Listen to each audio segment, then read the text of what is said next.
Are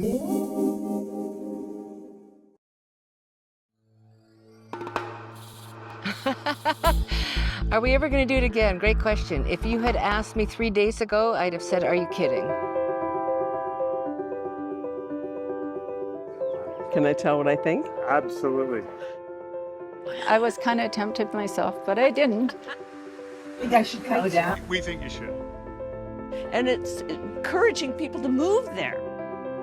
Before it was just a dream, and now it's reality, and it's just phenomenal to see and be a part of what's going on down here.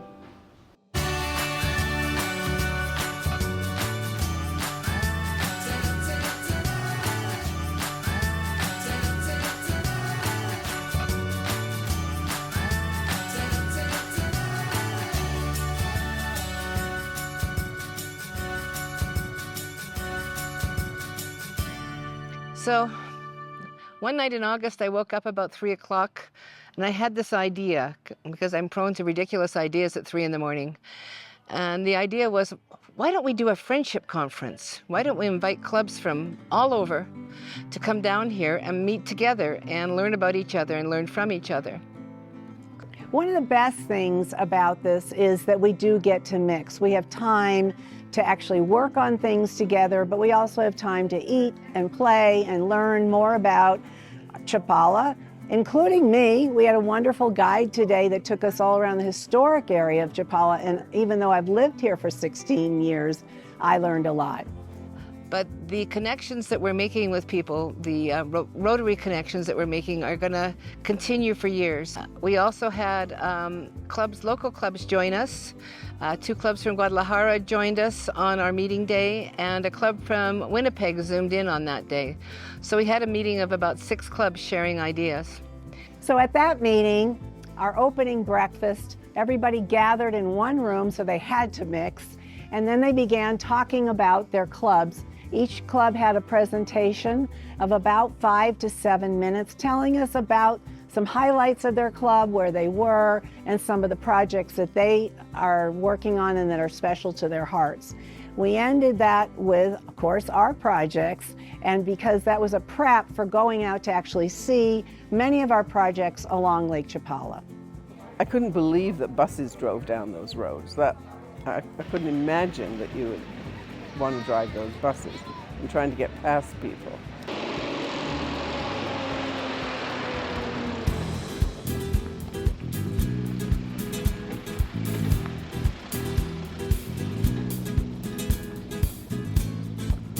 We went out, we started at our farthest project out, which is called San Pedro Itzican in that city.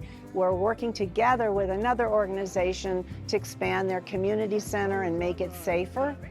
Finally, we decided to buy some land that will always belong to the community, not to us, and we started building a community center. It amazes me that when I see it, that it's even there, because it was built by hand. We couldn't get a backhoe. And now we're feeding around 180 children 5 days a week, a midday meal and breakfast as well for some of them. They come because it's a safe place for them to be, where there are activities and the chance to learn. We encourage them to go to school, helping about 150 children in 2025 and 26 to stay in school. 352. I mean, we love children. Children are the future. Education and good food is so important to them. It was just fantastic to see. I think you've got a perfect model. And what I loved most was the way it's built bit by bit by bit. And that you've involved the community and said, what do you need? Don't build something that A, don't need or want or won't use, and make sure it's sustainable. So we were able to do 3 wonderful visits yesterday, including seeing Anita and her food service and the great support that they're getting from university students and the children there. It was great to see that. There's a municipal bus behind me. Then we moved on to our newest project, which is a huge undertaking to have a medical center that's going to be able to serve 20,000 Indigenous people in this area that have very little access to medical care at this time. La Cuesta. Well, we're very fortunate. We settled on our memorandum of understanding with the Region 4 Health Department and the Ponce Land government. So that is taken care of. And Thursday, we will meet with the architect to finalize his plans and our list of equipment that we've requested from medical equipment supplies abroad. It's coming in from Ohio. And we're working closely with South San Francisco to finalize the last bit of money that we need for the grant. It's not physical construction. There's a lot of repair work that needs to be done, but we'll start the 1st of June, and I hope to be in by September. I am Carl Dyer from the Chapala Sunrise Rotary Club in Chapala, Mexico. Yes, the medical center. We belong to World Rotary Help Network, which sends medical beds, wheelchairs, equipment all over the world that is not needed anymore. And it's amazing to see what can be done with so little equipment in small facilities or big facilities, but with absolutely very little. Amazing. What an amazing opportunity this is to seize this, because it's a great structure and you can't get Rotary money for construction. So this is perfect because it'll be rehabilitated and open as an urgent care / a day hospital. It's very exciting, and it's the only medical facility for miles around, so it's a terrific opportunity. Hi, I'm Karen Johnson and my husband Jerry. Jerry's been a Rotarian since 1983 and I have been since 2007 when I retired. We live in Lincoln, California, and have belonged to that club since we moved there 25 years ago. And we've both been presidents of that club. I'm currently serving as president of the club foundation. And the medical center that we saw was just phenomenal. We have traveled all over the world and have visited different Rotary projects and things, but this had taken it to another level. To be able to service the people not only in dental, but for a physician to visit in a pharmacy, much better layout, and be able to serve so many more people. We were just totally impressed with what all has been done. Before it was just a dream, and now it's reality, and it's just phenomenal to see and be a part of what's going on down here. It was excellent to go in the building and see what's actually needed. And I would say that the bones of the building look great. So a lot can be done for the community, medical care, and I think it's a really important project. We've talked a lot about it, and it's very exciting to look at a project like that and what can actually be done to make a difference for that community. We're really on board with this.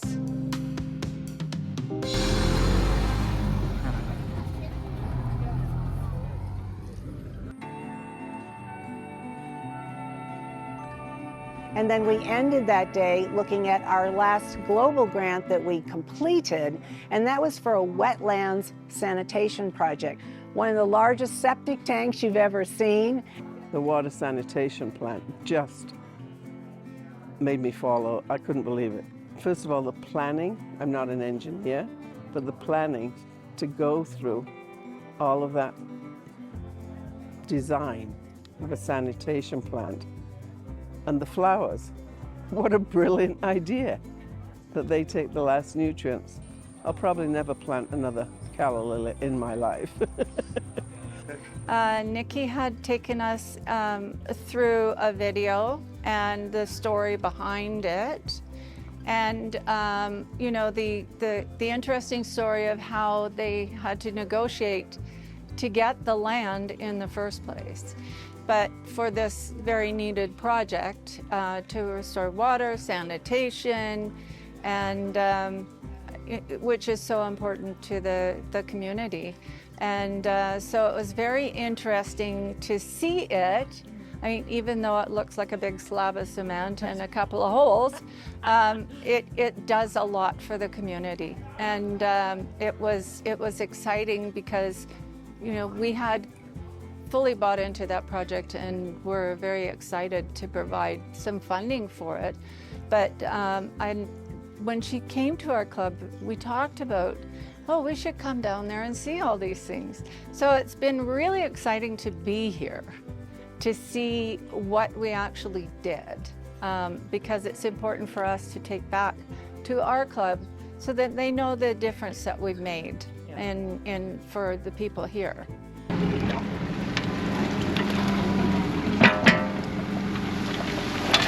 The last time we visited was about 6 years ago, and we did a survey of the community to see who all needed water and how far it had to go. We also, I did that, and Jerry. I was on a scaffolding painting walls. Going back there was just an incredible experience to see what all has been done, the water that they have now, how the sewage is being treated and how it's going out to the flowers and being dispersed very clean. Jerry is a retired city manager, so he really gets into that stuff. I did.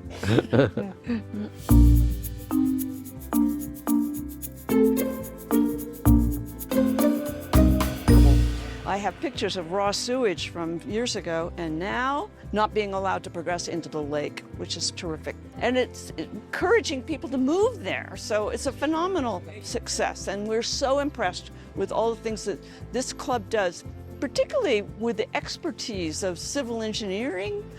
You know, that's amazing that you can dedicate people to projects who have that expertise.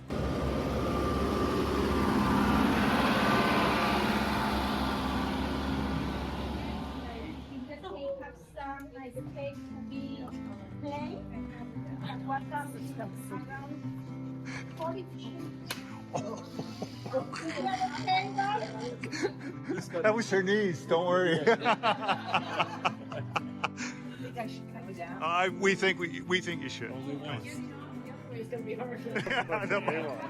Well, Tepewa is really special to my heart because when I moved here 16 years ago, I went to a Rotary Club meeting. I'd been in Rotary in California, and so I thought I'd start there. And immediately that day, the founder of the Tepewa Center de Comunitario, which is a community center and a barrio in the center of Chapala, she swept me up and took me up there and says, "You're going to volunteer here." At that time, they had just started a children's feeding program, and the volunteers from the Rotary Club and the women of the village volunteered and worked together to serve breakfast to children and their mothers and grandmothers every day. The program up there has expanded exponentially over those last 15 years, and now they have, and Rotary has contributed to a maternal health clinic, a water purification project, education scholarships from kindergarten all the way through higher education.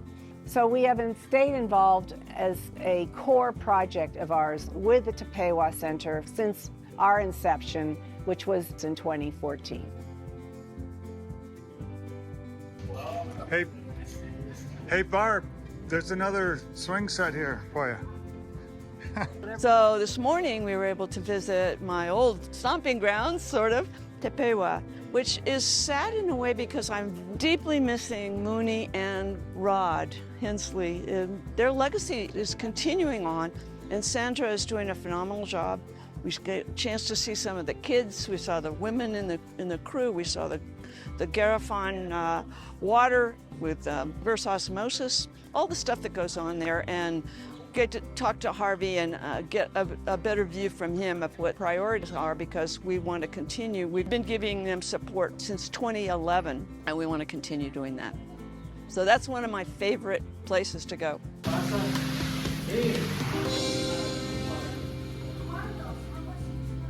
It was just so wonderful to come and see the facility and the kitchen actually in action, women chopping and everything, and our name up in lights, the Rotary, in the Rotary wheel.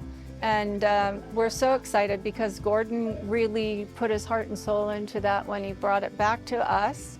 And so that's kind of a very special project for us. Music to our ears. Totally Mexican run, Absolutely. Mexican owned. Yeah. For the mix. It's not gringos doing good things.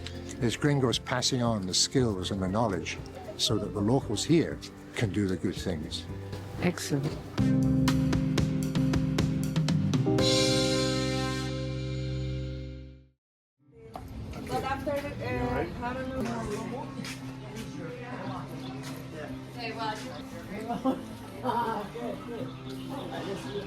Well, good morning and welcome to the Blue School. Today we're here painting with 9 members of Richmond Sunrise, which is in Vancouver, British Columbia, and a few members from our club as well, and we're going to get the front 2 walls done. They've selected an orange color, so it won't be blue again, but we're working hard and it'll be looking great. All right, cutting it in there, yeah. Hello, I want to tell you about how connections create connections. I have a young lady who came to me over a year ago when she was 5. She can't speak, she can only say mom, and she's severely challenged. And I tried to get her into different schools. She was being harassed in kindergarten and everywhere else, wherever she went. And I couldn't get her in anywhere. And when I came in here, I saw this young woman here, and I thought she was maybe the caretaker. And I approached her and I asked her, who should I speak to about this problem? She asked me about it, I told her, and she says, speak to me, I'm in charge. And guess what? We have an appointment tomorrow. I had all her papers with me by pure chance on my phone. And tomorrow we have an appointment at 2 because they're gonna accept her into the school, even though they don't have room, but they said because we're helping them, they're gonna take her in. That's the story. Sorry, I get off. Is that a story? That's really good. I am so touched. Yeah. So I had to get a hold of the mother, and I had to get a hold, and she said, yeah, okay. And so she's gonna leave work tomorrow, and we'll be here at 2 o'clock. Yeah. Escuela de Educación Especial. Voy a traducir. This is Lupita, and she is the director of the school here in Chapala. We're covered in paint and we don't care. Well, we were painting the walls, but now I painted my shirt instead. Matt, it is my palette. You know, I had my colors done, and this is one of them, actually. The primary philosophy of the school is to love the children and make them feel valued, because too often they're just bullied and harassed in the streets and in their neighborhoods. The school has a lot of needs. It's often the school that's kind of left behind. It's poorly maintained. It's got some various safety issues. It needed paint, and that's what we're doing today, because that's what they asked for. And also we've been starting to supply cooking equipment for their kitchen. They do really badly need playground equipment that's safe for kids with special needs, as well as probably a new wall on the border of their playground, because they can't fix the one that's falling down because it's not owned by them. It's owned by the condominium on the other side, and they don't want to pay to fix it. So this is a multi-generational school focused on family and community to love these children and give them the support that they need.